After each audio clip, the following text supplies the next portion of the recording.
famine spread far and wide, affecting even Joseph's family in Canaan. Jacob and his sons were struggling to survive.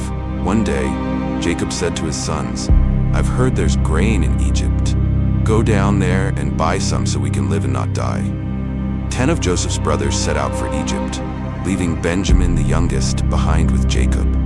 When they arrived, they were brought before the governor of Egypt, Joseph, but they didn't recognize him. The once helpless boy they sold into slavery was now a powerful man dressed in Egyptian robes, speaking through an interpreter. Joseph recognized them immediately. His heart raced as old memories flooded back. The pit, the caravan, the years of suffering. Yet he didn't reveal himself. Instead, he decided to test his brothers to see if they had changed. "Where are you from?"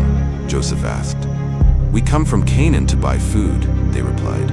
Joseph accused them of being spies. "You've come to see where our land is unprotected." "No, my lord," they insisted. "We're honest men. We were 12 brothers, all sons of one man. One is no more, and the youngest is with our father." Joseph demanded proof of their honesty. "Bring your youngest brother to me. Until then, I'll keep one of you here as a prisoner." He chose Simeon and sent the rest back to Canaan with grain, secretly placing their silver back in their sacks. When the brothers returned home and told Jacob what had happened, he was heartbroken. "Joseph is gone, and now Simeon is gone. And you want to take Benjamin too? Everything is against me." But as the famine worsened, they had no choice. Reluctantly, Jacob let Benjamin go, sending him with the brothers and a gift for the Egyptian governor. When Joseph saw Benjamin, he was overcome with emotion. He excused himself, went to another room, and wept. This was his full brother, the only one who hadn't betrayed him. Joseph continued testing his brothers. He ordered his steward to fill their sacks with grain, but had his silver cup hidden in Benjamin's sack. After they left, Joseph's men overtook them, accusing them of stealing the cup. When it was found in Benjamin's sack, the brothers tore their clothes in despair and returned to Joseph. "Please, my lord," Judah pleaded, "take me as your slave instead of Benjamin. If the boy doesn't return, our father will die of grief. I promise to protect him." Joseph couldn't hold back any longer. He sent everyone else out of the room and began to weep loudly. "I am Joseph. Is my father still alive?" His brothers were stunned and terrified. The man standing before them was the brother they had betrayed. "Come close to me," Joseph said gently. "I am your brother Joseph, the one you sold into Egypt. But don't be angry with yourselves for what you did.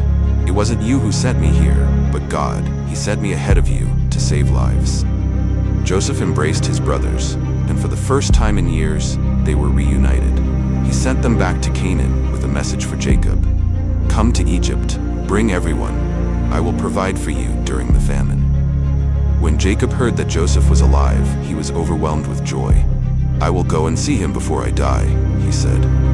Jacob and his entire family moved to Egypt, where Joseph welcomed them with open arms. Pharaoh gave them the best land, and they settled in Goshen.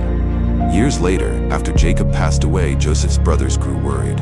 "What if Joseph holds a grudge against us now that our father is gone?" they said. They sent Joseph a message asking for forgiveness. Joseph wept when he read it.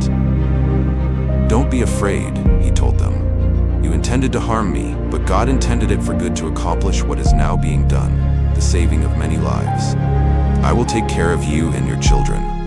Joseph's story is one of hope, forgiveness, and God's perfect plan. From the pit to the palace, Joseph's journey reminds us that even in the hardest times, we are never alone. And our struggles can be turned into something greater than we could ever imagine.